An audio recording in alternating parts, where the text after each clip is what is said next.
नमस्कार, प्रणाम। हम ज्योति सिंह एक्ट्रेस रउआ लोगिन के बीच में ये बतावे खातिर आइल बानी कि हमनी लोगिन के एगो नया चैनल जेकर नाम बा तमन्ना भोजपुरी म्यूजिक। तो रउआ लोगिन खूब सारा प्यार दी। रउआ लोगिन जल्दी सब्सक्राइब करी, कमेंट करी और लाइक करी। कमेंट में बतावे खातिर बिल्कुल मत भूली कि कैसे वीडियो रउआ लोगिन के चाहिए और खूब प्यार दी। Thank you.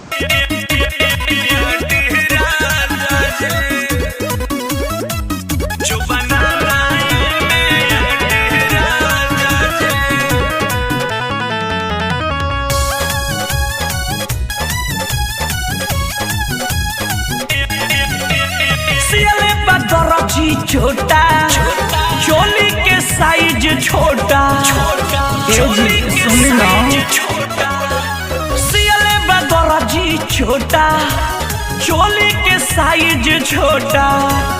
जाई बदली ऐसे न चली सबक हमार भइल माटी हर माटी लागे बीचे से जाई फाटी जो बनाया बनाया लागे बीचे से जाई फाटी जो बनाना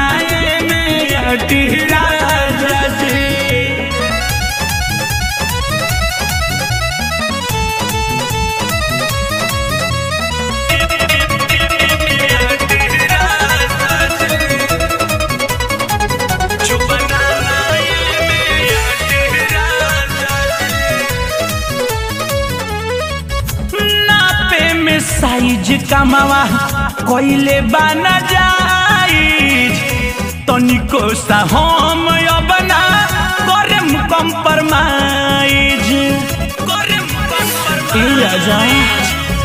नापे में साइज कमावा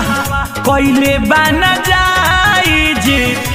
तनिको सा हम बना करम कंप्रोमाइज हो खाता फिरता छोटे एक उनको के साला के डांटी हर डांटी लागे बीचे से जाई फाटी जो बनाया बनाया लागे बीचे से जाई फाटी जो बनाना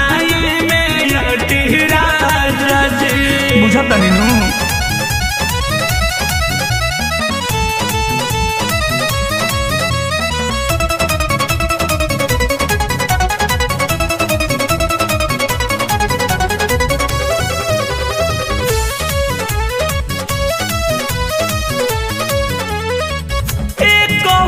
घुसता तो दूसरा निकाले कैसे एडजस्ट करी पतो न चले राजा जी एक ओरी घुसता तो दूसरा निकाले कैसे एडजस्ट करी पतो न चले विनोद बेदर्दी पकड़ले गुंडा रौसर के होवे वो पार्टी हाँ पार्टी लागे बीचे से जाई फाटी जो बनाया बनाया राजा जी लागे बीचे से जाई फाटी जो बनाना